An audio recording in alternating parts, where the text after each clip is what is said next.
All right, good evening, everyone. I'm sorry for the delay. My name is Pete Ruby. I'm the chairperson of the Millis Finance Committee. Tonight is July 12th, Wednesday. Again, sorry for the delay. I'm going to call the meeting to order, and I'm going to start by welcoming our new member, Jen Zarutsky. And please correct me if I've pronounced it wrong. Right. Thank you. Thank you. So Jen is joining us. We interviewed 3 candidates for our open position that John Stedman vacated, and which is great. I think we're all happy that we have interest in the Millis Finance Committee and other volunteer opportunities in town. And I'm sure for those that either didn't get chosen or didn't volunteer and are thinking about it, that there likely will be opportunities in the future. So the way to volunteer for virtually any opportunity in the town is to reach out to the town clerk or to the deputy Mike, the deputy town administrator, to Karen Beret. And there's a form to fill out, and those forms can be kept on file, and you can specify what areas you're interested in. So just a little bit of a plug for future opportunities as they may come along. Without further ado, I am going to, we've got some, so tonight's meeting is primarily to do some finance transfers and payable bills and some minutes, some things that that we have to do, but I also wanted to get some updates since we haven't met since May, and I don't want to get surprised and have some things sneak up on us before we start off the fall cycle. So without further ado, let's discuss and approve the FY23 interdepartmental transfers. Ms. Carol Johnston. So everybody should have received the intercompany transfers, interfunction transfers in your packets. Does everybody have a copy? Okay. Yep. So, right, perfect. So on the top page is a summary of the second page. So if you go to the second page, that just gives you a breakout of where, so we need to take, in order to balance the budget. We're in a surplus situation, but we have to balance the lines that get voted at town meeting. So in order to do that, well, the sources that we're going to take from are, there's a balance in the reserve fund of $28,573. In the IT consulting services line, there's $15,000. In the IT software and maintenance line, there's $11,227. From those sources, we're going to fund the deficits, which are in the general insurance for $6,500. Insurances came in higher. Finance committee printing for $4,200. Your printing expenses were higher than expected. Going to cover the Medicare deficit of $15,000. Medicare is based on 1.45% of salaries. So that came in a little, salaries were a little higher than expected, so that's where that number's coming from. Health coverage, $15,000. The health insurance was higher than we expected. Short-term interest is $1,100. The interest for short-term debt came in a little bit higher than expected based on the increase in interest rates. The Cherry Sheet Charter School came in $13,000 higher than we expected, so that's what the funding is for. So we'll be taking $54,800 from those items I discussed earlier to fund the $54,800 in the other departments. This year there was no snow and ice deficit, so we actually had a surplus in the snow and ice, $5,000. And that's all we need for the general fund at this point. Okay. Any questions from the committee or comments? I have one, and would you happen to know if any of these underfunded transfers or lines are, and I think I know this, but I'd rather defer to you as the expert, are any of them repeat have they have a pattern of being underfunded that we ought to pay attention to it and make sure that the budget for future cycles. So the Medicare It's is adjusted. always, it's just a guess best estimate because it's based on salaries. So that's salaries for everybody within the town, whether it's a school or it's town employees. Every dollar that a person receives, whether it's overtime, stipend, anything that's considered a salary is taxed of the 1.45%. So that's something that, you know, typically, I mean, coming $15,000 isn't so bad to be able to offset with another department. Health coverage, that again, depends on, you know, if more employees take insurance, if we have new hires that take insurance, or that aren't currently on the plan when we do our estimate back in, you know, we start these things in February, right? So that's something that, you know, we did pretty well on, because that's a large number. The health insurance is, it's $3 million, so. The charter school, this is, some years we have to fund cherry sheet because it comes in higher than what we have budgeted during the year. And there's really we don't have any control over that. So I would say that these items, I know the finance committee will be coming in over budget next year because they budgeted flat this year and we were over budget. So I think that's one of the ones that, So not to put you on the hot seat. Listen, I asked the question, so that's fine. So, but I think that when you look at all these things, it didn't, you know, when we balance the whole thing and we have a surplus, I mean, this is just a balancing Right. act between departments, that's all. Okay, any other follow-up questions? None heard? I'll take a motion. Mr. Chair, Ms. Garzon. I move that we approve the funding of, or the transfer of 4,200 to line item 1,100 Finance Committee, 6,500 to 1,300 General Insurance, 30,000 to 1,400 Employee Benefits, 1,100 to 7,000 Debt Service, 13,000 to 8,000 cherry sheet assessments from 1,000 town general government of 26,227, and from 1,200 reserve fund of 28,573, for a total sources of to and from of $54,800. I second. Okay, it's been moved and seconded that the committee vote to approve the transfers as just read and moved. And the only clarification I'd like to make is that that first number is the line number. So the 1,100, 1,300, 1,400, 7,000, 8,000, that's just the line number within the budget. And then after that is the dollar amount. Any further discussion? None heard. All those in favor say aye. Aye.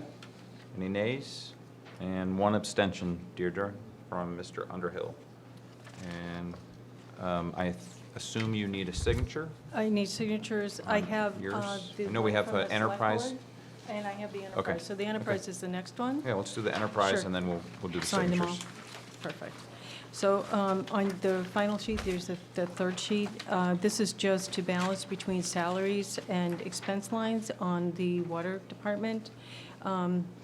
So we need to fund the, or we're going to be taking from the water special projects line, $37,600, and that will be used to offset the salary line for water license fees of $37,600. Okay, any questions, comments? Mr. Chair, I just- Ms. I- McGinnis? thank you. Through the chair, could I please, what is this amount for again, specifically? So the employees who hold water licenses, I think we've discussed this many times Yes. over the past year. If an employee holds a water license, there's several different water licenses that they hold, they get an extra amount per hour. They get a stipend for having it. So that's what this is. This is the salary for people that hold those particular licenses. I'm just wondering, Mr. Chair, why, if this isn't for FY '24, it's for FY '23. FY '23. Why wasn't this calculated in the FY '23 budget? Is it new employees or? No, Mr. McKay, when he presented his budget, did not include it in his line item. Okay. I'd like to respond to that. I don't want to start anything, Mr. Chair. It's- Well, you certainly may. We're ready to duke it out. It's been a while. And it's a good subject to duke it out on. First off, that was never presented to the department, that we had to include that in the budget. It was something that came up after the budget was already presented to the Finance Committee and the Select Board. So I knew nothing about this until after. And during the year, there's been many interfunction transfers from the water funds into the general fund to cover these balances. Okay. And then, while you're here, would you mind telling us about the water special projects? Just kind of give us the Reader Digest description of what that is. So the special projects, that was, last year, it was in the May town meeting, they were deducted, they were taken out of that, and they went back to town meeting vote.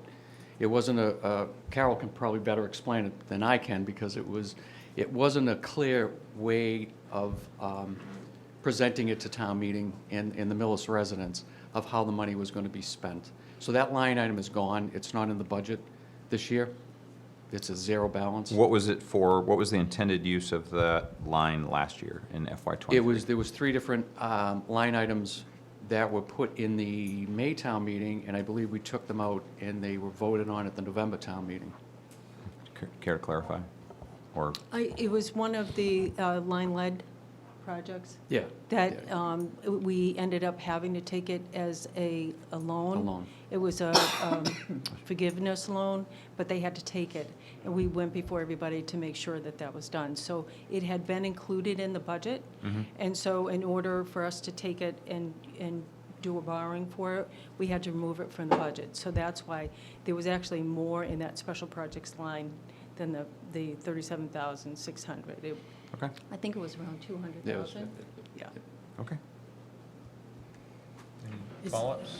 You have a follow-up for just the FY '24 budget, Mr. Chair. Would we expect this shortfall next year? No, it's in there now. We put it in the budget. Okay, thank you. Thank you, Ms. Carroll. No worry. Okay, I'll take a motion on the water enterprise transfers. Mr. Chair, Ms. Carzon? I move that we approve the transfer of $37,600 from water special project to water license fee salaries. Second. It's been moved and seconded that the committee vote to approve transfer from the water special project enterprise fund, $37,600 to the water license fee in the same amount. Discussion? None heard. All those in favor say aye. Aye. Any noes? None heard. One abstention. Deirdre, motion passes. I got Okay. it.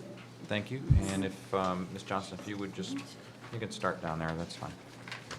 Well, it's her first time.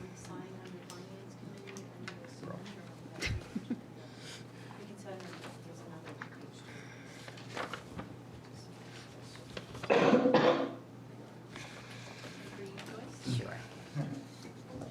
Who am I today? Where are you? I'm sitting right here in the net world of We'll make-believe. get it going. We'll just keep the meeting going. So next on the agenda is a financial update also from Ms. Johnston. And if you would just kind of give us a rundown of how the budget flushed out, if there's any wave top items, any items of interest. If not, that's fine. There isn't. The only thing that we're still waiting on is the governor hasn't gotten the budget yet to sign.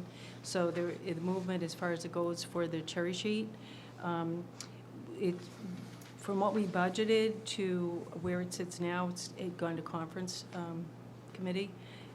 There's an increase in revenues of $34,000. And there's a decrease in revenue, in expense line of $26,000. So the increase as it sits now, so it's $20,000 more for Chapter 70, and it's $14,000 more for unrestricted general government. So that makes up the 34. And then the reduction in expense line is for charter school sending. That's the full $26,000. That's the only thing that's been adjusted. So we still have to wait and see, so it'll be, I don't know, probably the end of August before the governor gets the actual budget, but right now, that's where it stands. Okay.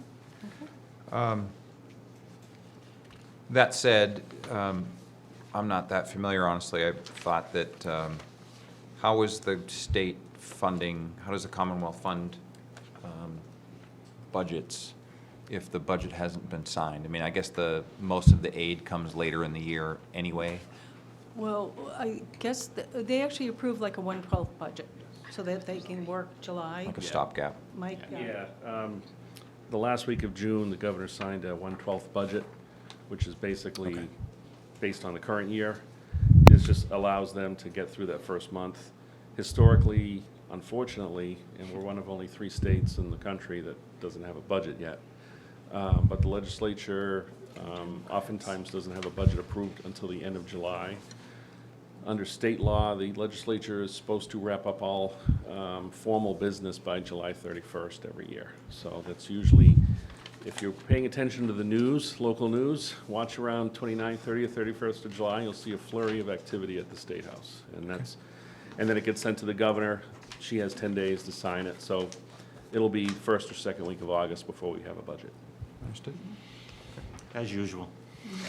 And there is no significant discussion of, the most pressing issue that we discussed at Springtown meeting was obviously education aid, special education aid, and there's no changes to numbers. There's discussion of like a supplemental bill, $75 million to be divvied up, but none of that has come to fruition yet, and it wouldn't be anticipated either by end of July, I assume. Hopefully, if they do some sort of supplemental, we'll have that answer by sometime in August. And then there'll be some time after that before we know if we're going to be a recipient of any of those funds based on whatever formula is put into place for that supplemental aid. So I would say we're not going to have that answer at the earliest till about the middle of August. Any questions for either Mike or Carol, or discussion amongst the committee members? Okay. None heard, so thank you, Ms. Johnston and Mr. Gazinski. We'll move on to DPW update. Mr. McKay. Thank you.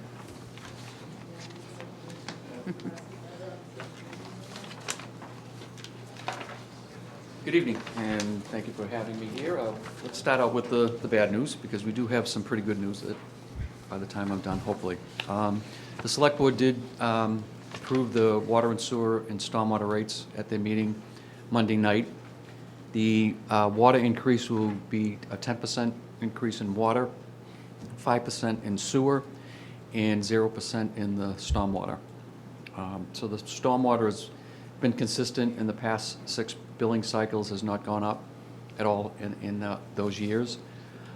We may look at, in FY25, there may start to be increases because I think Deirdre must have sent you the reports from Kleinfelder of all the updates of, we're not going to go through all of them. It was just a packet for you to know where we are with stormwater, the water and stuff, PFAS plants.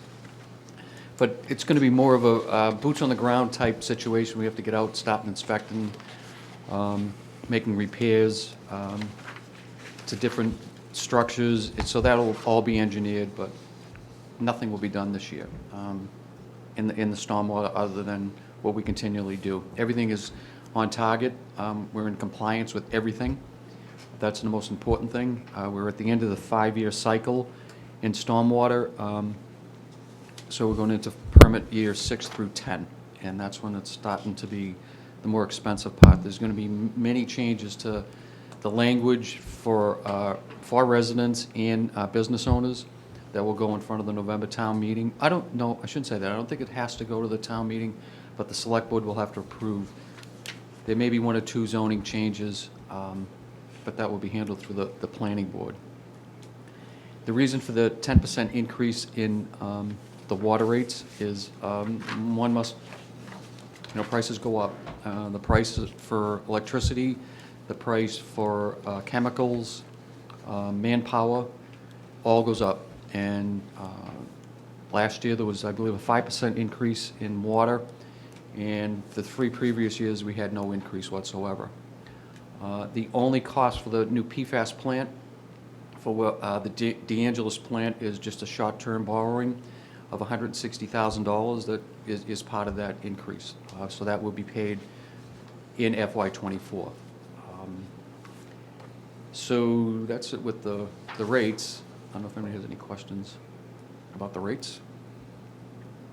I mean, they are what they are. When when do the rate increases go into effect? On the first bill that's going to go out, the next bill you're going to get, they'll be included in it. Okay. Thank It's- you. We actually got it done quicker this year than we've ever gotten.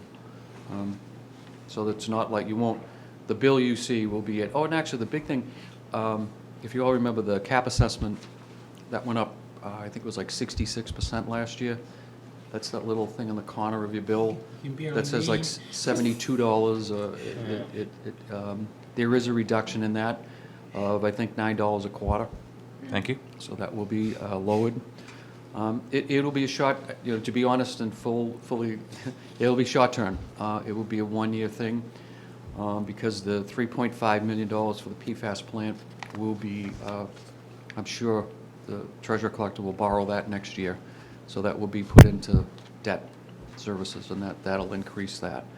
We are looking at maybe this fiscal year, maybe in November, looking for the funding. We may come back with the town administrator at a long-term look at the water billing aspects, how we bill, what's being built out, and that would include the cap assessment, whether it should be just rolled into the rates. Because the way it is now, everybody pays that $72, but some of the elderly people in this town use their cap assessment is larger than their water bill. And that not including sewer, but I'm saying, and that could be not just elderly, it could be anybody. You could be paying more for that cap assessment than what you would be, and if that is shared over the rates, it's not going to go away, but it will be built into the rate structure. And we'll look at that to see if it's the select board will look and see if it's a fair and equitable way to build that out. But that would be, and we'd look for that for billing in the FY '25 cycle. So that's with that. Let me get to the paving. We just opened the bids today at 11 o'clock this morning, and pretty happy with the results of the paving bids. Not going to officially say, because it hasn't been presented to the select board, Mike hasn't even seen it yet himself, but it looks like that what I presented to the select board, that we're probably going to be able to do, the sidewalk on Pleasant Street. It'll connect the sidewalk and replace it from Primavera to Village Street. We will be able to probably pave Plain Street from Main Street to Village Street and do something with that intersection. We're going to pave Acorn Street. Auburn Road, I'm sorry. Auburn Road, not Acorn. Whoa, take that back. People on Acorn Street are going,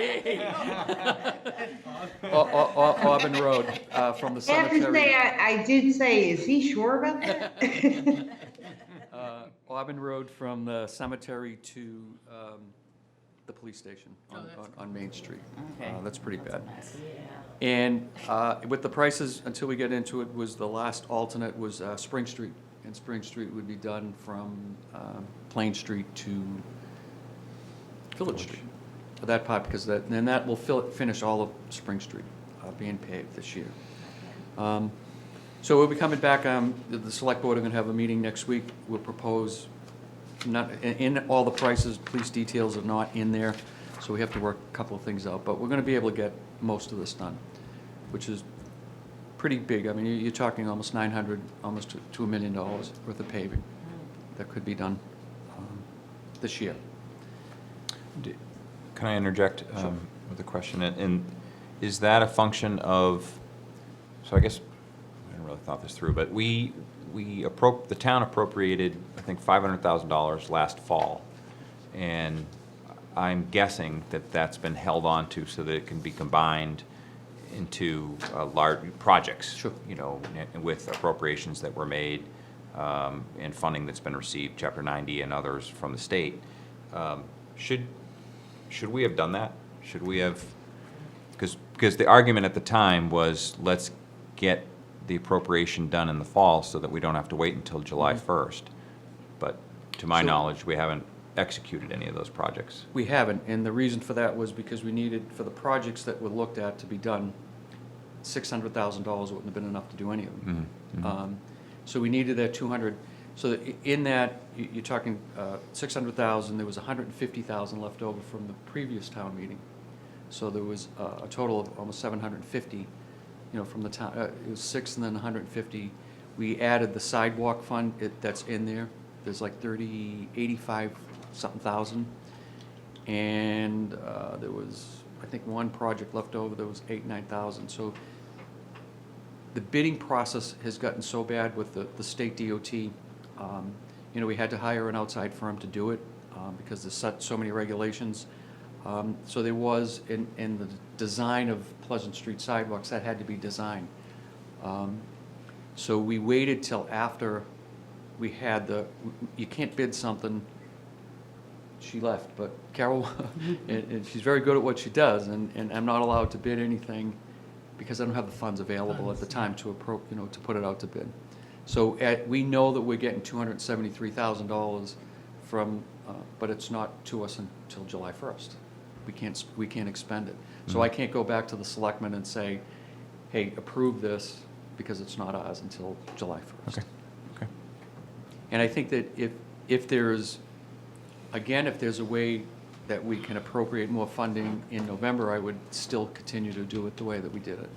Whether it's, because if we do all this paving, we always carry over a couple of $100,000 because of, a lot of times, the DPW we'll put it out to bid, and then we'll do the work. Like, we'll do the roadsides, we'll do, removing of the millings and stuff like that. We'll continue to do it with this. But we may look at and see if we can do some of the building of the sidewalks before they come in and pave it. We're not sure about that, but there won't be any money left over like this next year. Will all of the projects you described be completed before snow flies this year, this calendar year? Absolutely. They have to be. Yeah, they have to. In the contract, it says that they've got to be done by October, or I think the middle of October. Okay. And then please just reiterate, what's the total value of all those projects you described? I haven't added them up in my head, but they're in the ballpark of $915,000. Okay. Thank you. $915,000, something like that. Chair? Mr. Cohen? You paved a portion of Main Street, 109, last year. Yes. But there's this one section by Alpaca. Yep. Is that one going to be paved soon? So, here's the deal with that. We came back, Mike came with me, we were all gung-ho, we got $1 million to pave Route 109 from the state. And they still said, okay, you have the $1 million, but it goes into their kitty, it goes into their DOT funding source. So we went and we met with them, and they're telling us that the remaining 6 sections that haven't been paved, that part of that $1 million, that they will bid it out and they will pave it. Now, whether it be this year or next year, we haven't gotten, But it's planned. it's planned. It's planned and funded? They It say just has to go through their process? that it has to go through their process, Funds won't come through us, it's straight through the state. right through the state. Yeah. We won't even bid it out. I mean, that's, How is that any different than standard Chapter 90 funds, which do come to us and for us to execute? Right, so why is this any different? We've been told all along for years that, we own 109. Yeah. It's not a state road. It's Melissa's responsibility to receive funding for it from the state, and it's up to us to fix it. So why is well, this project different? the earmark that we put through the senator's office and through our state rep, they earmarked that for us. And we requested funding for us to do it. Mm-hmm. And that's how they appropriated this $1 million. It's an earmark, is that what they call them? They think they can get a bid in. Yeah. You are correct, Mr. Chair, in that the state isn't required by law to do this, to repave those sections of 109. But as Mr. McKay said, through that the special bond that was put through, the transportation bond, $1 million was listed as one of the reasons why the Mass DOT can utilize these funds. So we went back to them and said, okay, great, how do we access those funds? And they said, well, it really isn't appropriate to do it the way we had originally thought of them just providing $1 million to us to do the project, but they said we have programs under which Millis would qualify that the state will actually do the work. They'll bid it out, they'll do the work. I mean, they'll communicate with us for coordination, but the money doesn't, this is different than Chapter 90 funds, the money doesn't come through the town. They'll handle it separately. Is Millis actively advocating for execution of those project dollars, like Yes. right now? I just Yes. sent an email in this past week, and the head engineer responded to our district and asking, because I want to line paint, and I don't want to line paint something, then they're going to come in and rip it up in 2 weeks. So I did send them an email requesting, an update on it. So I think the big thing, the response that when Mike and I received, and we met and we talked with the engineer, I don't want to mention her name, but that we met with, she stated to us when they came back to us, they came out and they looked at 109. 109 was built with a TIP program, and TIP program is that you engineer it, you design it, and the state pays for it. Well, we all pay for it as residents of Millis. So they constructed, the Mass DOT constructed, just like they did in Medway, just like they did in Westwood, just like they're going to do it in Medfield very shortly. But it was done over 30 years ago, and they felt that we, in the past several years, we've paved different sections of it. So we've tried to maintain a road that should have lasted longer than what it did. 30 years. It's been almost, it's 20, 25, 30 years. Yeah. It's been that long. Time flies. And they saw that with the paving that you had asked, that we've done in the past for you, we've done, 6 sections of it. And they were pleased with that. So there's no construction that has to be done. They just will come in and it's a straight milling and paving job, and they felt it would be covered under that $1 million. Yeah, and they have a program by which they do that in different communities. And they said, we appear to be a perfect candidate for that, and therefore they could accomplish that goal through that program. Okay. But the I one, don't mean to drag this out. the or I just- downside is that we're not really in direct control of the timeline or anything else. No, up and to that's the why I state. think- But we communicate with them on a regular basis, The squeak- saying, where are we, when's the next, milestone, when we're gonna get to the next point. Squeaky wheel gets the oil, and this would be a And great the one to bottom- squeak ago. The bottom of the email, please don't respond. It says right on the email, it says, no need to forward, we'll get back to you. Yeah, Yeah, so, one day. but we will reach out to them on a regular basis. And our state rep, I mean, they helped us get this. I mean, Yeah, Rebecca they've been Roach, active. Yep. And we'll go to them again. Good. That's all. Okay, well, we're just the lowly finance committee, and, Yeah. Well, that's why we're here to update, and it's good conversation. thank you. Okay. So the next, Anything else, please? Yeah, Keep so going. we'll move quickly into the PFAS billing. I think, if you all, whoever have seen the article in the Millis Medway paper, they read that it's a go. We just got the final, we have not received the final letter to turn it on. We had a preliminary testing of it. And as I explained to the select board Monday night, it was, when we took the wells 1 and 2 offline, we were at the parts per trillion. That's what everybody has to remember, parts per trillion. Both of them combined came out to 27 point something parts per trillion. And this well was off of, both of them been off for 3 years. We went out, we pumped it, we cleaned them out, we put new shafts in there, we did everything, and the 2 well heads, replaced them, and we did testing again. The raw water that came out of the ground was, for PFAS, the PFAS 6, it was 23.5 parts per trillion. So it was almost exactly what 3 years ago. And after cleaning all what was in the ground, so now it went through the PFAS plant itself, and it removed every single PFAS. So, I mean, and it was more than just, when we say PFAS 6, that's the ones that are regulated. There's over 30-something different regulated PFAS numbers.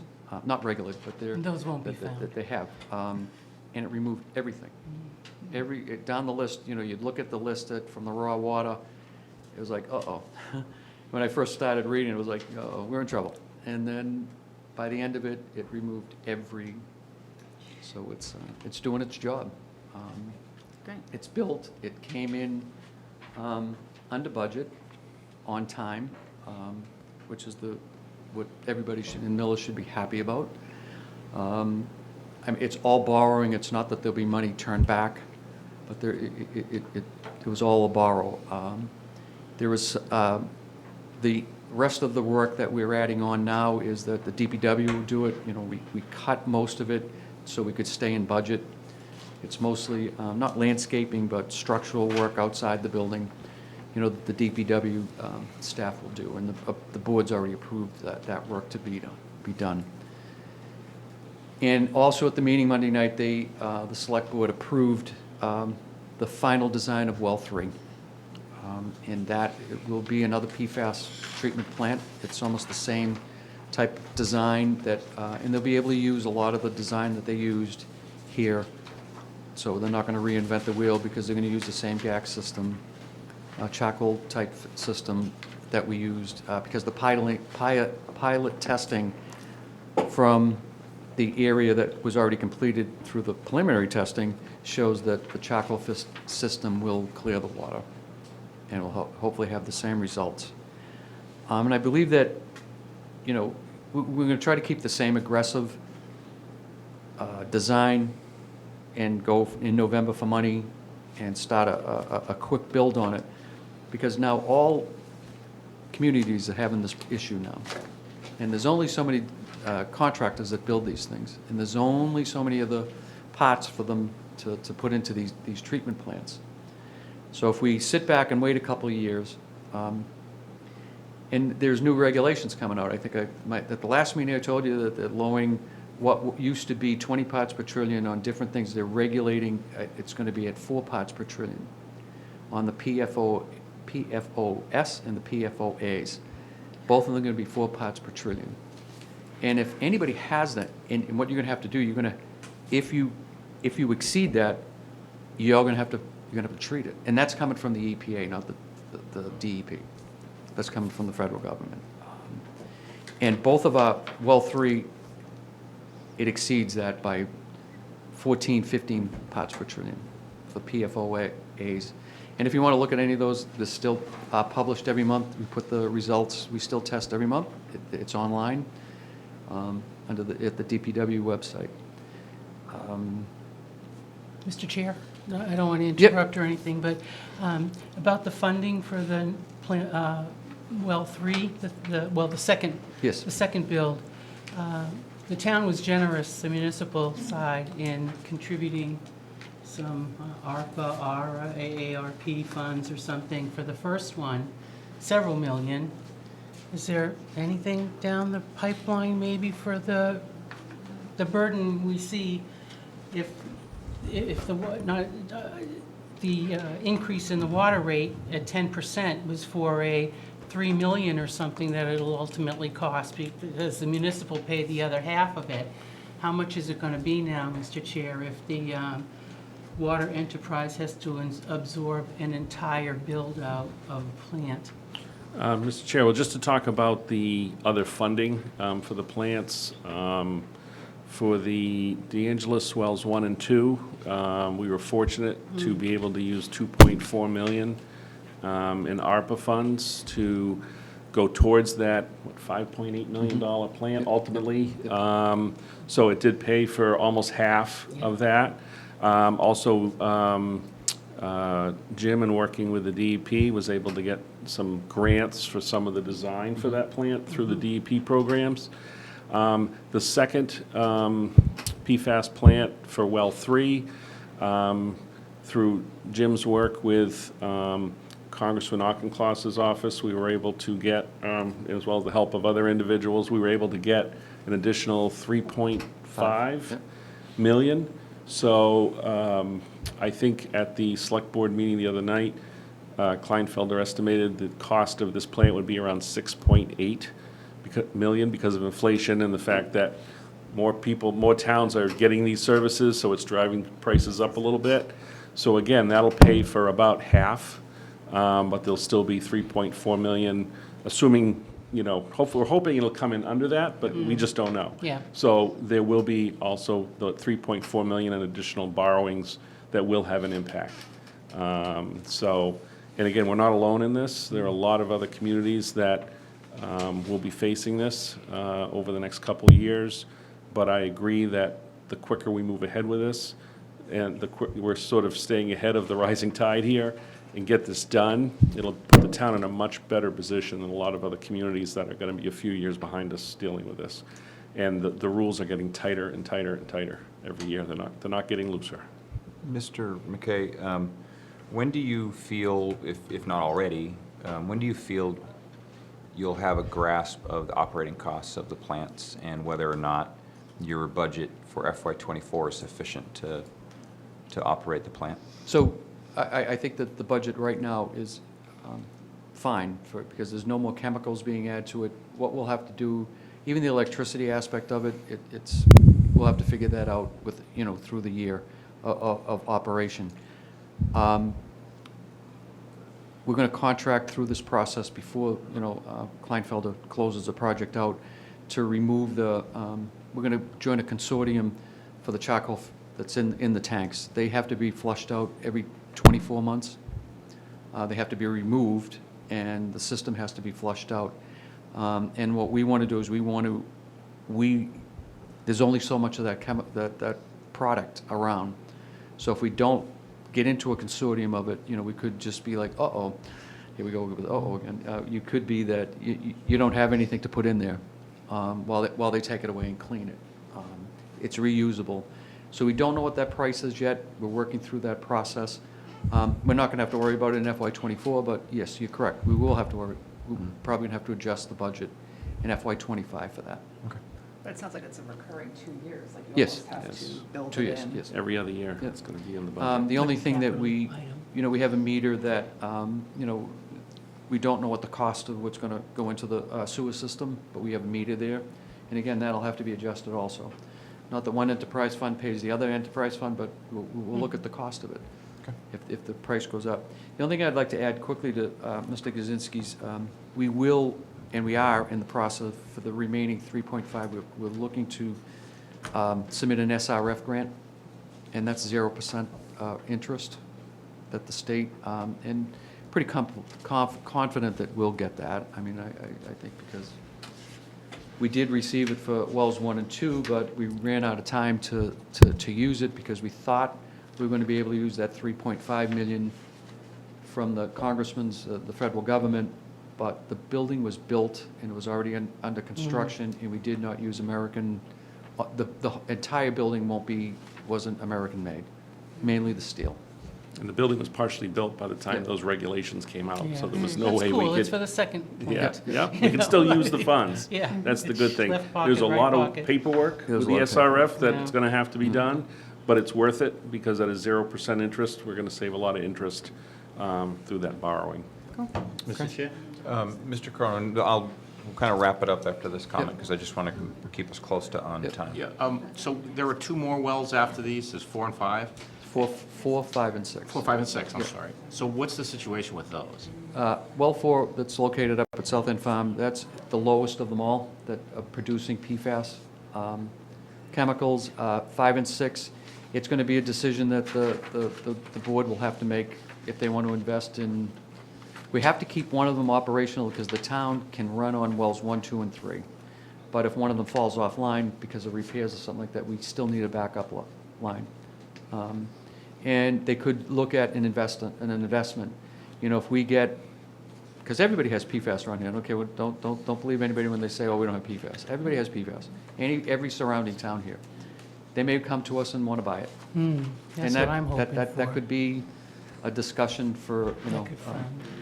well into somebody's, not us. I And mean, that not could right now. help ease the burden Yes. on the current ratepayers Yep. if we could sell it outside the town.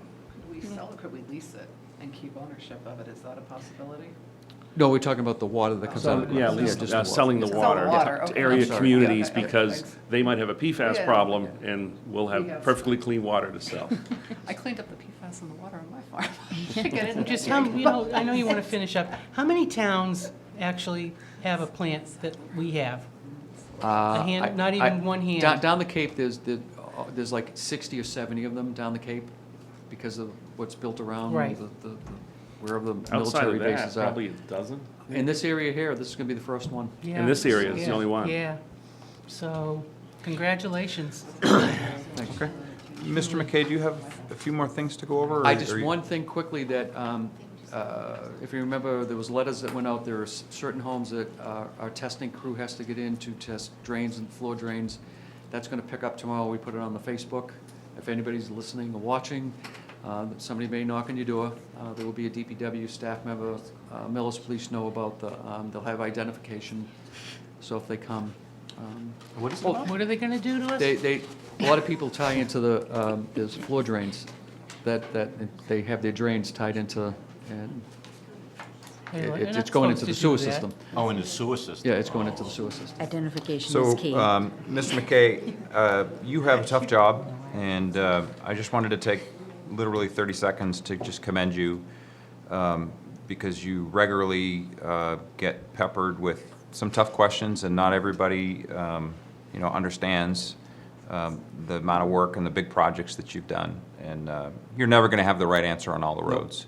Nope. We're underfunded, our roads are, used and abused, and, there will never be a day when somebody says that Jim McKay gets an A+ for roads. Yep. I think you have to accept that. But in terms of stormwater, when the taxpayers, stormwater and that enterprise, the creation of that enterprise fund was fairly controversial at the time. We didn't really have a choice. And ultimately, what I think is important is that it happened, it had to happen, and we're collecting revenue, and you're executing it, you're compliant, and that's super important. So I just wanted to take 30 seconds to commend you Thank on you. that and PFAS. Both of those are model programs, and you ought to be Appreciate it. commended, you and your staff. So. And again, I appreciate your comments, but we don't do it without, I have a boss. And like I said Monday night, we would go in there and we shut the door, and sometimes it's not a happy comment, time going on in there, but we always come out with what we believe is what's in the best interest of Mills residents. Thank you. And I want to say, I did miss one thing that you're going to be happy with. The permit, the water permit is, the select board approved that Monday night, the water permit. And in that, there is a change in the outside watering. It's very complex, but we'll get it out. But it's, in there, we put in that municipal areas could be watered. They can't be watered between 9 and 5. So recreational spaces will be able to use irrigation systems to keep them, Not So if dead. we spend 50,000 on On a putting in field, football we fields. don't watch it die over the summer. That would be great. Yeah. Super. Thank you very much. Thanks. For your time. Yeah. And Mr. Chair, I'll just, thanks for the opportunity, I'll just concur with what you said. I think Mr. McKay, obviously, there's always an issue that can crop up in town, and we do occasionally get angry phone calls, but Mr. McKay understands the big picture in the different important areas that need to be addressed, and he's always been on top of that. So I certainly appreciate all his work on that, and I think the items mentioned tonight are no exception, so. Thank you. Thanks. Appreciate it. Thank you, Jim. I wanted to put the next item on the agenda, really to, to raise awareness and visibility of the things that are going on with Tri-County Vocational High School. I invited Ms. Harden to come to participate in any discussion that we have. I know Joyce and maybe Kathy, but I'm not sure. I know I saw Joyce at the meeting when I watched it on video, because I didn't go. I suffered for you. I suffered through the video. It was amongst the worst public meeting recordings I've seen. Nobody used the mic. Half of that video is in silence. Just not very good, and it is not, there may be, I don't know. It just didn't meet the purpose in terms of, it was an awareness type community engagement meeting. you're not going to get everybody to engage, and that's why you tape it, video it, and Zoom it, and it just Couldn't hear the answers. couldn't hear the Couldn't hear questions. the questions. The mic got hijacked and never, never got passed around, so, anyway. That said, the slides are out there. The vote is gonna happen. It's on for the 24th of October. Essentially, it's gonna be the aggregate of the 11 communities that participate in Tri-County, and, depends on how that comes out. We're just one piece. I think it's gonna be 8 hours between the hours of 12 noon and 8 p.m. Town clerks are working on that. And so, anyway, I would invite you to the mic if you have some things to add. The project cost is essentially the project cost. There's not a discussion to be had on what the options are. They are going through their process, which is spelled out in the slides, in the slides in terms of, how we got here and what's left. So if you didn't take a chance to read through those, I would encourage you to do so. Thank you very much for letting us come tonight. I'm Jane Harden, and I'm the Tri-County Millis rep, and I am accompanied by the wonderful Brian Mushnick, who actually grew up in Millis, and he is the head of the building committee for the Tri-County project. And then online, we have Trip Elmore from, who will be maybe speaking, and we have Dan Hayes, who's the business manager at Tri-County. So there'll be opportunities for them to maybe respond to some questions. But maybe, Mr. Mushnick, you can talk a little bit about the thing that just was handed out. First, I'll apologize for the fiasco at that public meeting. It was working perfectly when we tested it, and it got hijacked by an unknown town. So I apologize for that. I didn't have a chance to even look at it, so I didn't even know that it should be pulled down, is what you're telling me? Okay. Much of it worked, but Like I said, when we warmed up before, we had a meeting before, it was working fine. Then the TV people came in and disconnected a lot of stuff, and then went, we don't know how to make it work again. So we had to call our IT guy to come down, and it was a fiasco. Again, I apologize. We'll fix it.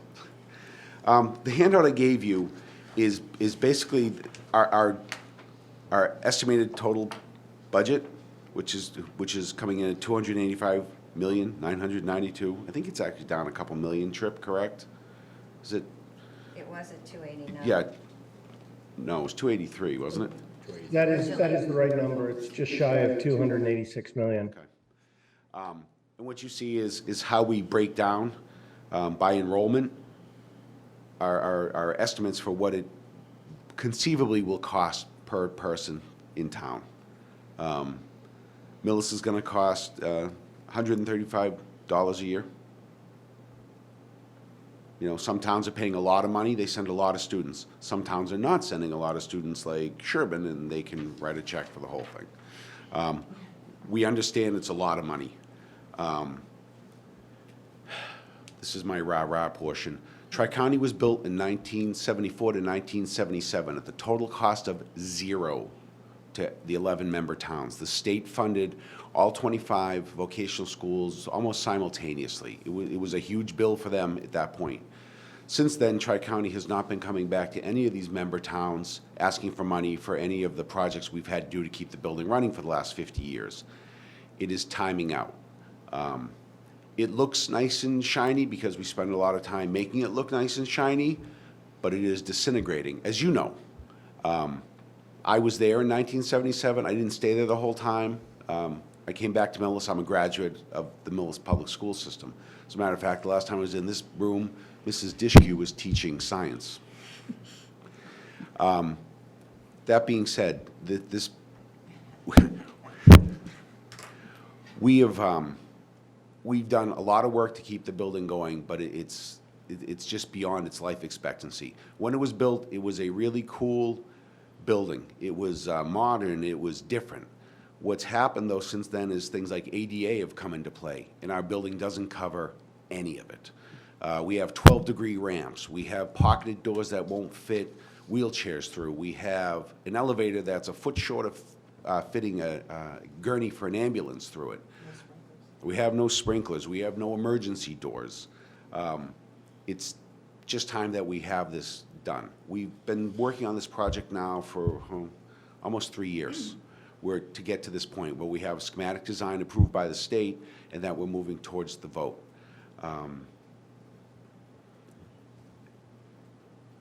Ask questions. I'll get lost in my thoughts. Before that, and I know there'll be more specific questions, I want to speak more globally about the building.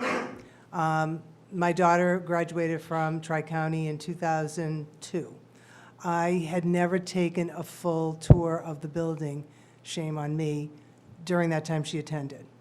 So as a member of the school committee, Governor Baker came last fall, I did the full tour. And I was incredibly impressed with what I was seeing.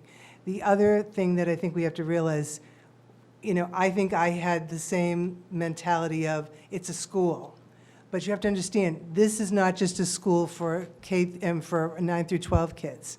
This is also an adult educational facility at night and is utilized tremendously. I think a lot of us don't realize that. So it's not only offering an educational opportunity for kids from 9 through 12, now we have many adults coming in for furthering their career goals. So you have opportunities for them to take advancement and to really progress in life. So I look at this as more a school that's educating a group of students who can then graduate with a career, and maybe they choose to go on to college. Many of them do. I've met some very impressive students there, including a group of kids that sent some of their projects that were considered to go into NASA projects. It was things that they presented to the school committee I would consider worthy of projects that MIT students would do. I feel I have a lot to offer. I am a lifelong person involved with education. My background's a teacher. I was in higher ed teaching at Simmons University for 23 years. I'm an educational consultant. I am in schools all over the state. I am incredibly impressed with what I see here. This is a jewel that I did not realize, and in my strong opinion, that this school is helping all of our communities and kids go on to the future. And many of them are choosing to go into careers and they don't get out with huge debt.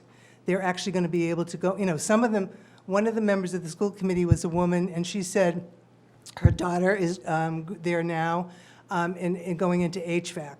She herself went into the military and was working on helicopter engines. That is, to me, incredible. So I urge you, before you make any negative decision about Tri-County, don't do what I do, and that is be ignorant about it. Take a tour and see this jewel and what they have to offer. But no, it is not up to snuff. They need to do this new building. And the other thing people just need to really understand is, you might say, oh, we don't want this. By law, the things have to be corrected. So there will be a bill no matter what. The difference is there's a set of reimbursement available when you put this new building in. If you just say, we're not going to do it, then every item, you're going to be penny for a pound, and it's not going to be reimbursed. Okay, I'm off my little, stand here. Sorry. Joyce. Well, I will attest to the quality of the school. I don't think anyone questions, or I would hope no one questions it, because there are AP classes. It's the thought of vocational school is not what my father-in-law went to, where he's, one thing, got the trade, that was it, and went, bless his heart, he did very well for himself, but vocational schools have changed. AP classes, my granddaughter, who's 9, my daughter's daughter, is going to Keefe Tech right now, which is also a vocational school. And she's got a 3-week program where she's learning she's getting an opportunity to try every kind of woodworking, electric, yes, any field there is, she's getting an opportunity to try it. Welding, woodwork, shop.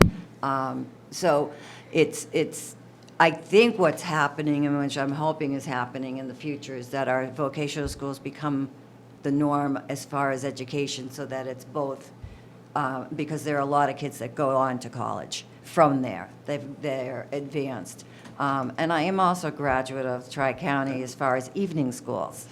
I went back to school and went for my esthetician's education and got a good one. So I don't think I would hope no one is saying, oh, we don't like vocational schools and don't want to support it. I think the concern is how much it's going to cost everyone Well- and the other costs of schools that, One of we the have. things that I took from the video, and I forget who said it, but the discussion about the MSBA formula and how it's for comprehensive schools and not vocational schools. Can you talk to us, or maybe somebody online can talk to us about whether you've had any traction and whether you feel there's the potential that you'd get some sort of decision on what the state program could contribute, say, will that be known prior to, I believe it is, it will be known prior to October 24th, will it not? If I can jump in here, my name is Trip Elmore, I'm the OPM on the project, and I have regular interaction with the MSBA, and this subject is not just a localized discussion. Across the state, vocational schools are all clamoring for additional help, just because the cost of a vocational school is not similar nor unilaterally the same from a program standpoint and a cost standpoint as a traditional high school, if you will, or for that matter, elementary school or a middle school. The costs are much greater. That being said, the MSBA is restricted by the legislature. And I literally had a discussion today with the project manager for Tri-County at the MSBA. And she said, it's not us. It's what the legislature dictates we're able to do.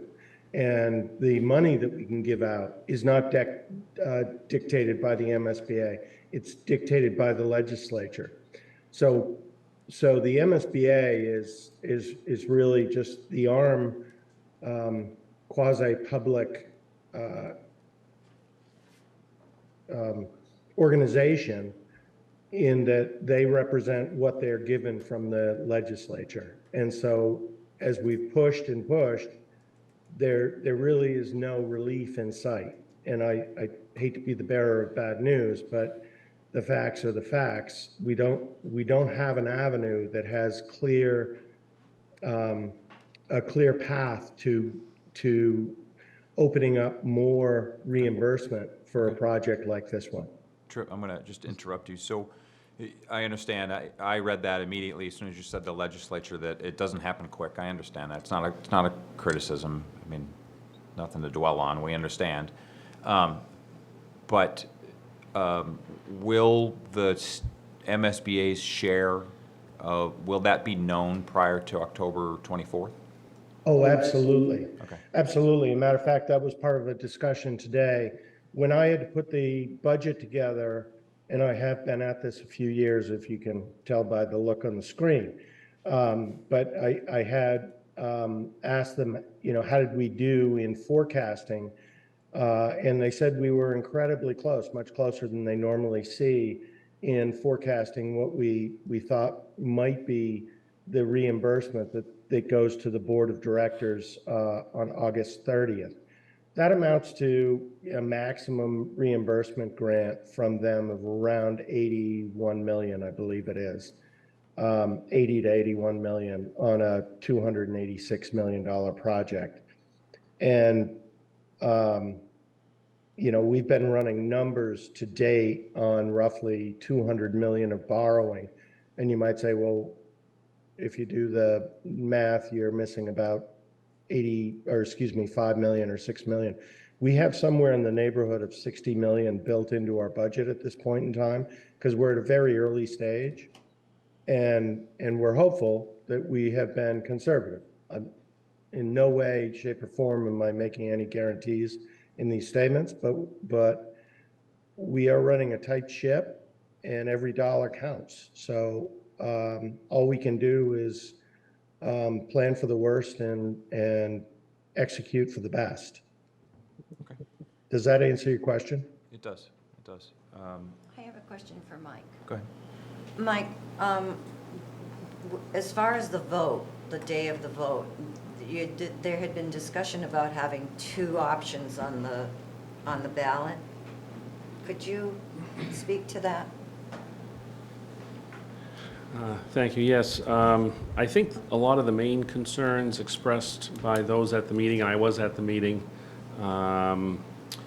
what had to do more with process and cost rather than the need. I think there was a general acceptance that there's absolutely a need to do something with the schools, whether it's a major rehab or a replacement. I think that was a general consensus. The concern was the process, and the concern was, and again, it's no fault of anyone at Tri-County. This has to do with the fact that this agreement, regional agreement, was put in place prior to Proposition 2.5. So it did not take into consideration that factor.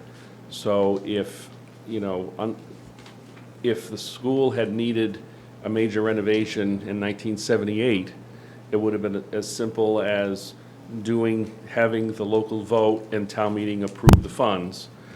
But now, with Prop 2.5, you're not going to have the funds unless you're a town that's already operating well below the cap. We are operating at the cap, which means that if this project is approved and there's no debt exclusion, then any funds needed for this project will need to be cut from our operational budgets in order to fund this project. And every town in the district is different, so I don't want to speak for the other communities, but there is a concern about that aspect, that we may have different groups of people show up for the approval vote than shows up for the debt exclusion vote.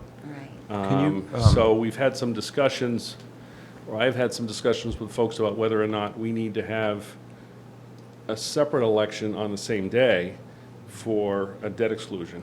Well, that's going to be my question as to what is the rough timeline for when the exclusion would happen? Well, Is it because the construction is not going to be complete and the bonding wouldn't be? I mean, I know there's a whole discussion of the bond notes or the borrowing advanced notes, but the actual bonding doesn't happen until 27, 28. That's correct. But this the vote, I believe, and you'll correct me if I'm wrong, for the project is scheduled for this October 24th, and it's going to be in every town in the district. It's going to be at the same time, and I believe it's noon to 8. And I don't believe we're allowed to put anything else on that ballot. So the question is, do you want the same group of people that are voting on the project to also vote on a debt exclusion? And there's no limit on that. If the debt exclusion is approved, say on October 24th, if we have two elections the same day, it'd be a different ballot. So when people walk into the election, they pick up one ballot for the approval of the project and another ballot for a debt exclusion, which happens to be related to the project. People could take both ballots, and they could vote any way they want. They could vote theoretically yes on the project, no on the debt exclusion, or they could vote no on each, or whatever they want to do. But I think... Have you played that out where I mean, first off, you're not going to know the results of the Till the next the day. initial vote of whether or not to support it or not, even across district-wide, but just say it passes. Yeah. You know, in likelihood, it's going to, I predict. So then what? We're going to have a ballot that, on an exclusion, a debt exclusion, and say it doesn't pass. Well, then what? I mean, Well, the board, I mean, the but I mean, board doesn't, the town doesn't need to act on that. I mean, just because that debt exclusion is there, if there's no project, it's never exercised. So why vote on it at all at that time? Why not wait? Well, I think that's a discussion that the select board is going to need to have, and certainly would want the feedback of the finance committee. But like I said, I think if you have people coming in to vote either for or against the project on October 24th, the feeling is that they should also have the opportunity to say, okay, if this project goes forward, do they want a debt exclusion, or do they want just cuts to other municipal services? And I don't say this to, you know, fearmonger or anything like that, but if we have a situation where we have $400,000 or $500,000 a year an additional, debt assessment to the town, but we have no other way to pay for it. Unless we have years of great new growth, our special ed issue is taken care of at the local level, all these other things are addressed, it's gonna cause an impact on our operations, more likely than not. So that's really putting it out there, and if it fails that day and the project goes forward, the town could try again a few years later, as we get closer to the bonding time, to say, you said no a few years ago, the project's going forward, how would you prefer to go? The average citizen's gonna come in and say, well, they'll either say, I don't want more taxes, I guess we're just gonna have to cut services, or I don't wanna lose these services, I'm willing to approve a debt exclusion. Mr. Cron. So I don't wanna get too far ahead on my skis on this. I understand. But it's There's just, a lot more there's a discussion to lot, come. there's a lot We're just of starting. kind of planning and looking at this overall project, and again, from the perspective of those in attendance, and certainly those from Millis that were in attendance, the question wasn't, is there a need for a project? I think we're all in agreement, there's a need for a project. The question is process, and if a project goes forward, how does the town of Millis pay for it? And I think other officials there were thinking the same thing for their own communities. Right, some of Mr. the Cron. Well, the surrounding thing- towns. Mr. Cron. So when we have a high school, if we decide that we want to rebuild or renovate a high school, we don't have a vote to, do we want to rebuild or renovate the high school? We have a vote on, do we want to pay to renovate the high school? So basically, you should just have the debt exclusion first, because anybody who's in support of the vocational school will vote for the debt exclusion. Anybody who's against it is going to vote against the debt exclusion. Theoretically, yeah, So absolutely. it would make sense to have that first, because it's going to be too confusing for people to try to understand after you have a positive vote, let's say, for the vocational school, to now, well, how are we going to fund that? And now you're getting into a real mishmash. It's easier if you say, do you want to spend X dollars for the vocational school? But then you have to have 2 days Yeah, of voting. there's, You're going to have 2 votes, but the point is, no sense having the second vote if you don't get the first vote. I agree, We but I have to think, have the second if I may, Mr. Chairman. Go ahead. I mean, my thought on that is you will have voter fatigue. I mean, if you have a vote in, say, the beginning of October, which is probably the earliest we could pull this all together, and then a vote 3 weeks later, I don't, again, people people are busy in their lives. They have a lot going on, and I think as the energy and information for this vote comes together, I think the thought process is to have them both at the same time as you're pulling as many people to the polls on the same day as possible. And it's not meant to detract from the project. It's just meant to have people understand there's a connection between a yes vote and its impact on the town's finances. Mr. Chair. Ms. Curzon. So, as many others have said, I certainly see the need for this. I've heard from other impassioned board members about, Tri-County board members about the project, so I won't belabor that point. I think having 2 votes is going to be very complicated, and people won't understand what they're voting for, and if people don't understand what they're voting for, they're just not going to vote. So what we want is for people to vote. We want people to understand what they're voting for and to come out and vote. Because the worst thing is for people not to show up and then be mad about one way or the other, what has transpired. So I think in the case of Millis, I would advocate for just a clean up or down vote for the project. And then we'll see what transpires across all of the towns, and then we talk about how we, as the town of Millis, pay for, if it passes, we pay for this. How it gets wrapped up within the Millis budget. There's a lot of other things going on here in Millis, as we know, budget-wise, financially. So we have a lot of other things to talk about, and this will just be one piece of it. There's a lot of other things that are up in the air in terms of special ed. Special ed is bigger than this issue even.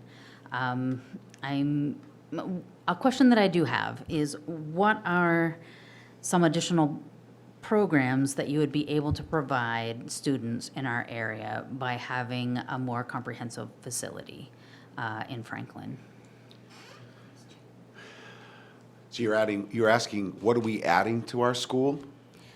You know, yes, not in the sense of, you know, in the sense of being kind of more comprehensive in the programs.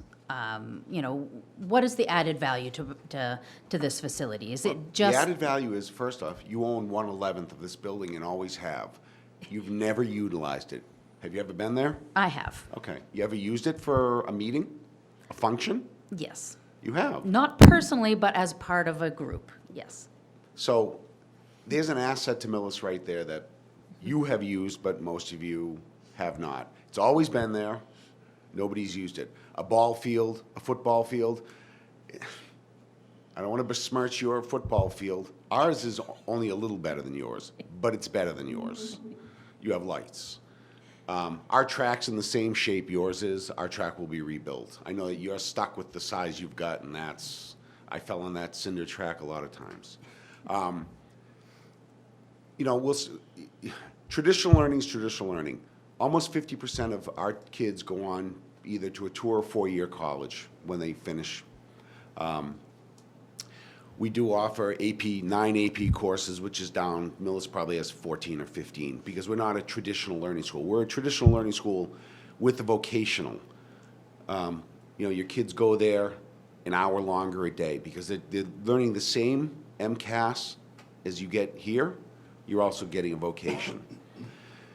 Post-secondary, we offer cosmetology, esthetician, postgraduate nursing. As a matter of fact, right now, we also, through the state, are offering a free program to learn carpentry, plumbing, HVAC, paid for by the state. You can go, you can get your first level of, in welding, become licensed in any of those programs. These are all night classes that go on, or secondary, they go 4 to 9 o'clock, it's not nights.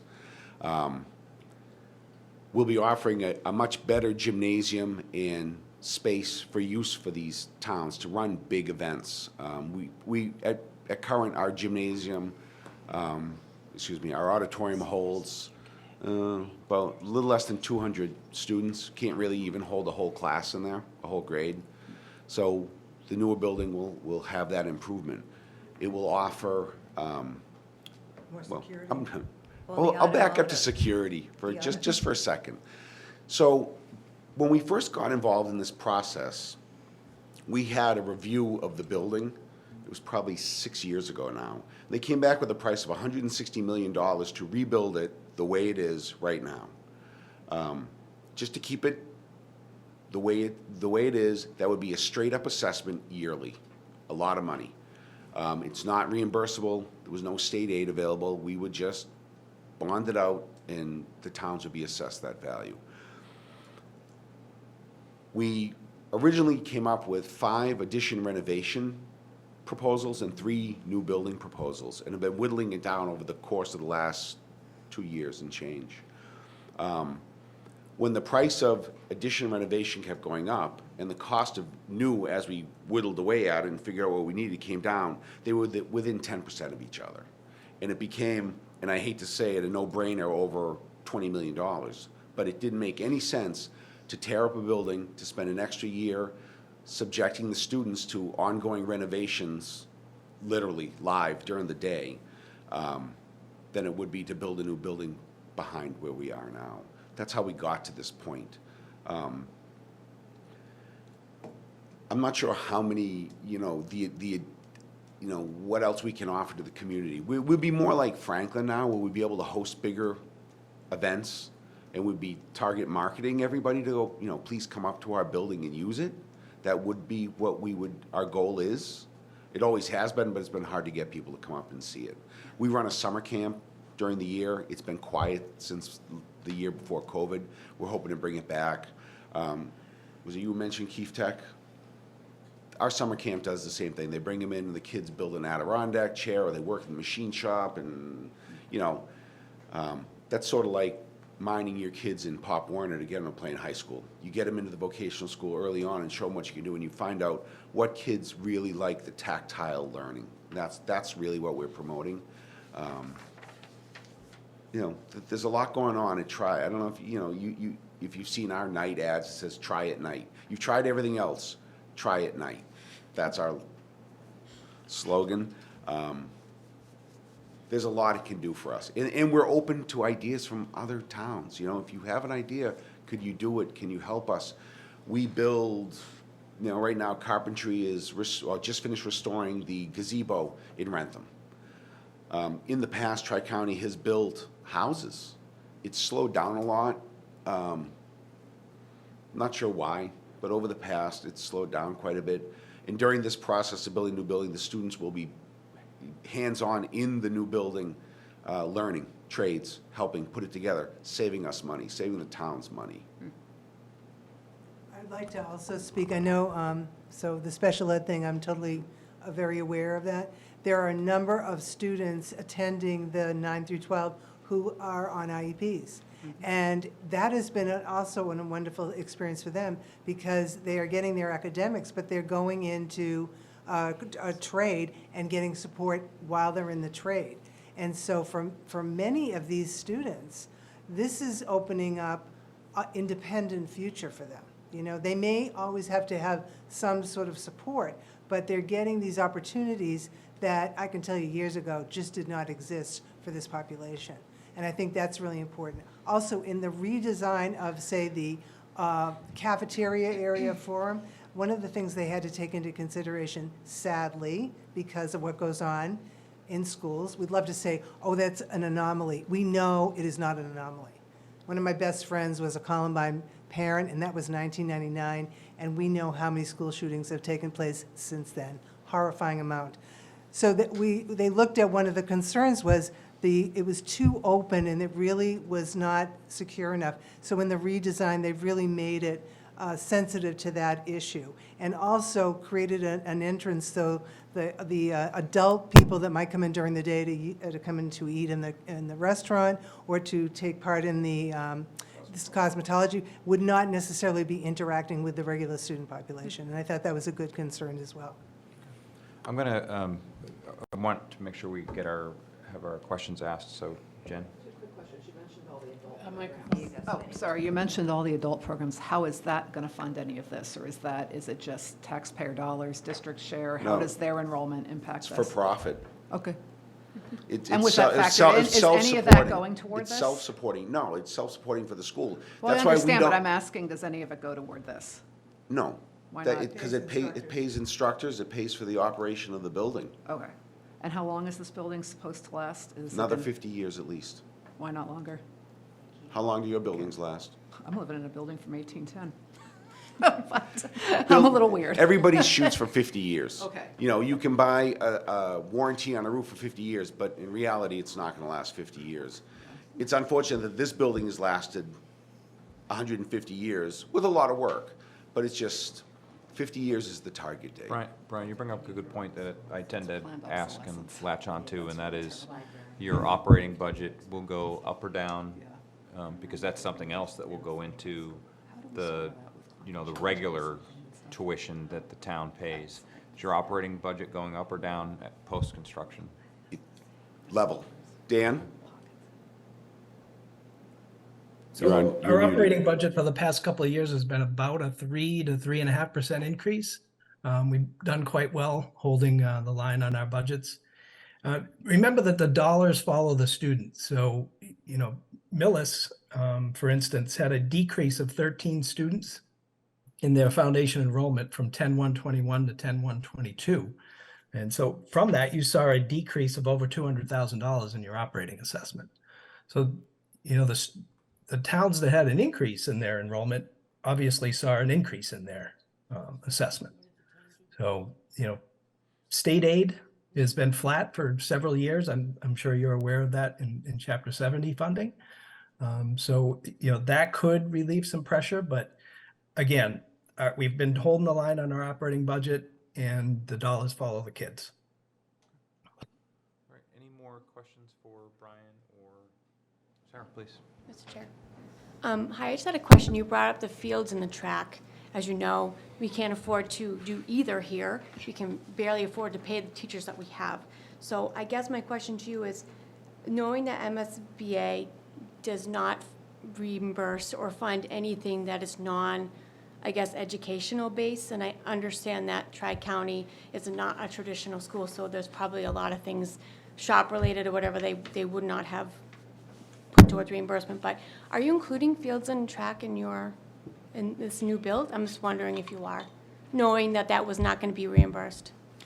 So, Trip, you're thinking. Yeah, so if I can answer that, when we were evaluating the options for the building, one of the things that did come up was the site work. And to your point, the MSBA has a cap that just has been increased in roughly the last 6 months. I believe it was January, where they had a reimbursement cap that went from 8% to 10%. Still, that still does not cover pretty much any school that's doing any project, because site improvements are typically part of the project. In the evaluation of the options and trying to drive numbers down, as Brian was speaking, we went through an exhaustive process of, do you really need it? Is it going to get reimbursed? Is this something that enhances the curriculum, and is it important over the long term? Certain aspects of athletics were, without question, deemed valuable to the experience of going to the high school. So as I heard the committee members and the school committees, they didn't want to go over the top, but the fields are past their useful life, much like the building. And in the process of doing all the site work, there's a very small uptick to doing some repairs along the way. And so the project team, I think, was very conservative in trying to reuse areas that didn't need to be, say, regraded, like the track area is going to still stay in the same place. In areas where the building is being demoed, it is being turned into parking lot. Portions of it are being turned into another field, where we're losing some field areas due to the configuration on site. So I think it was with an eye of economy, trying to not overdo the site work, but keep it in a reasonable relationship of what the school needs to function in terms of athletics. Did I answer your question? Yes, you did. And so will Millis be able to use that track then? Of course. If it's a regulated track? Like have Absolutely. their practices there and their meets there? Sure. Okay, I'm just curious because we don't have anything right now. We have to go to other towns. So, right now, part of the problem is our track periodically gets condemned. So when they built the building, it was a big mountain, and they knocked it down in these big, huge boulders, because back then, that's how they built them. And what happens is, over time, the water erodes, and we develop sinkholes. And we haven't lost any students yet, but every once in a while, a big hole opens up, and then we have to bring a concrete truck in and fill in that spot and repave over it. But majority of the time, the track is operational. I think Tri-County, we have a beginning getting back program in track that's doing very well, and they would love to have Millis come up. Okay. I'm going to just interject just so that we can keep going or wrap up if there's any questions. I just wanted to make a comment on site work, though, and fields, because I've recently been told that, and I don't know this to be fact, I'll have to definitely verify it, that some site work and athletic fields, if they are part of a taking of, if the new facility takes athletic fields, then there's those fields, new fields, could become part of the eligible cost. You'll hear that phrase a lot, eligible costs.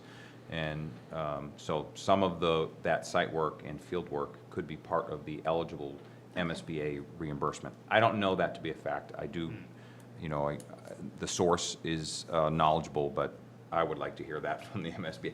And I suspect that as they finish their process, I'm sure that's going to be an itemized document, and it should show. It's ever changing. That's what I've learned.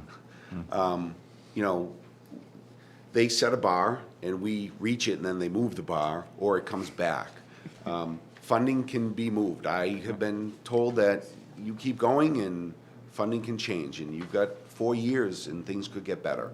You just don't know. I have another question for Mr. Gazinski, or anybody else that wants to opine on it a little, and that is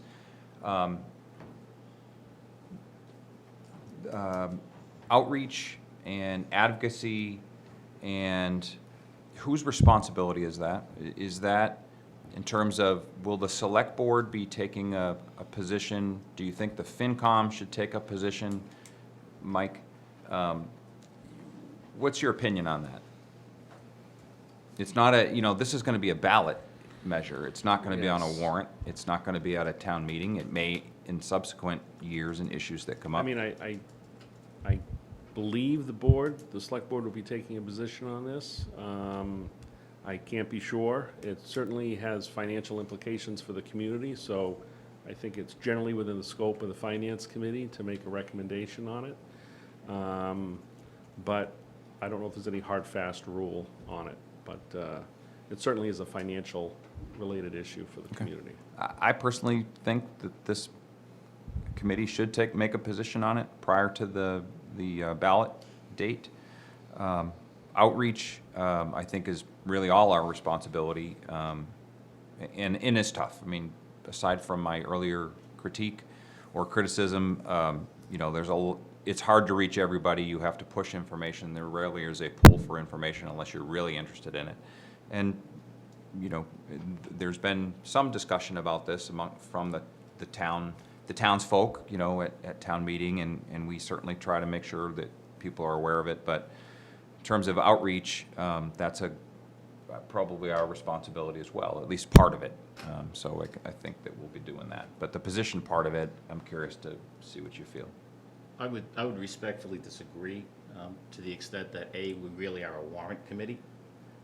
And second, before I would opine or take a vote on this, I would want to see a lot. I'd want to see all of the information, the same that we would look at a high school reconstruction or construction of a new high school. I haven't seen any of that. And none of that has been made public to us. So I think there would be a lot of background we'd have to go through. We certainly have enough time. But I think since we're a warrant committee, we'd be setting a precedent that, maybe we don't want to. That would simply be my position. I have a question for you about, Mr. Chair, about how many votes, I guess, do you need to pass this?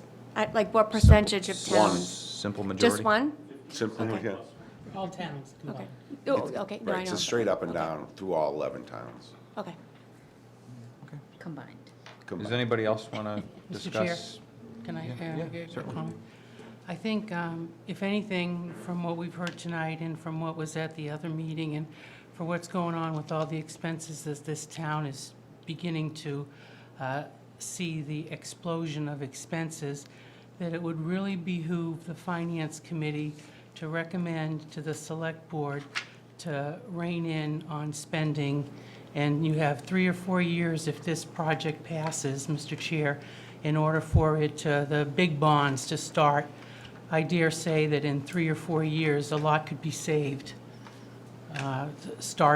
figuring out income, expenses, a real tight budget, because I'm not a betting person, but this appears to be happening. Okay. Thank you. All right. I wanted to thank you for taking our invite, somewhat of a late invite to join us, and to the gentleman on Zoom as well. So Thank you for having us. Thank you so thank much. you very much. And we will be actually meeting, we have many meetings, so we will keep you apprised. You're always welcome. So you know Thanks for how to doing reach that us. for us, Yeah. Jane. If you feel Well, I like. think I started contacting you a Yep. couple of years ago. Correct. Correct. So I just wanted that to be on the record that I did. Yes, you did. If I might First time hearing that. assist with Go ahead, one Trip. comment. We have a website that has all of the project information. If you are interested in the detail, and it goes into all the detail. And So if our I may latest interrupt you, submission, It is Got it. www.try-countybuilding.com. that is correct, and the schematic design binder, which is 1,000 pages plus or minus, is in there, and it breaks every detail down. And we also have a way to reach out for questions. Should you see something and you have questions, you can just click the contact button, add your question, we will respond. Thank you, sir. Thank you. Okay. Okay, we're going to move on the agenda with, to the approved bills payable. Mr. Chair, Ms. Garzon? I move that we approve the payment of $14.69 for supplies and expenses to WB Mason. Second. It's been moved and seconded that the committee vote to approve supplies and expenses for WB Mason in the amount of $14.69. I'd really like some robust discussion. None heard. All those in favor say aye. Aye. How Those much would it have opposed? been if it was Jennifer or Genevieve? I mean, you can just put Jess, that's fine. Just save some money. Okay, and I think we have one more. Oh, wait, passed, approved? Yes. So approved? But did Okay. pass, yeah. Okay. Sorry. I move that we approve the payment of $5,834.95 to cleargov.inc for software. Second. It's been moved and seconded that the committee vote to approve the expenditure of $5,834.95 for clear.gov. Any discussion? What is it? So That's a good clear.gov Mute, is a mute. tool that is used, and that could be debated in terms of how much it's used. But it summarizes a lot of our tax burden with, we'll sign, yeah. What the dollar per, there's a number of different metrics where the budget, you can come up with per capita dollars, student, dollars spent per student, number of different items. It's an informational tool, but honestly, I'm not sure that I would say that $5,834 is a great use of $5,834, so. I'm also not prepared to say that we should walk away from it either. Yeah, There's a website for it. You can just go right on it. not a battle I'm prepared to fight today. I heard it was up to date.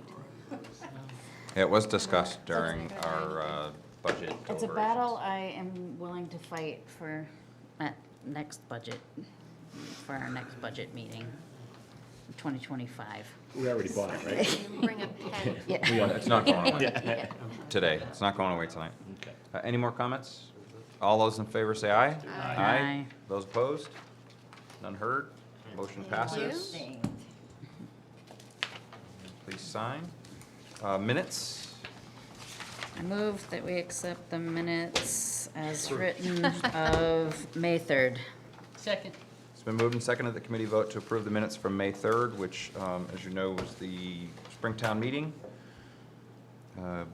Any discussion? None heard. All those in favor say aye. Aye. All those opposed say nay. Motion passes. Okay, I'll take a motion. Wait, gotta sign.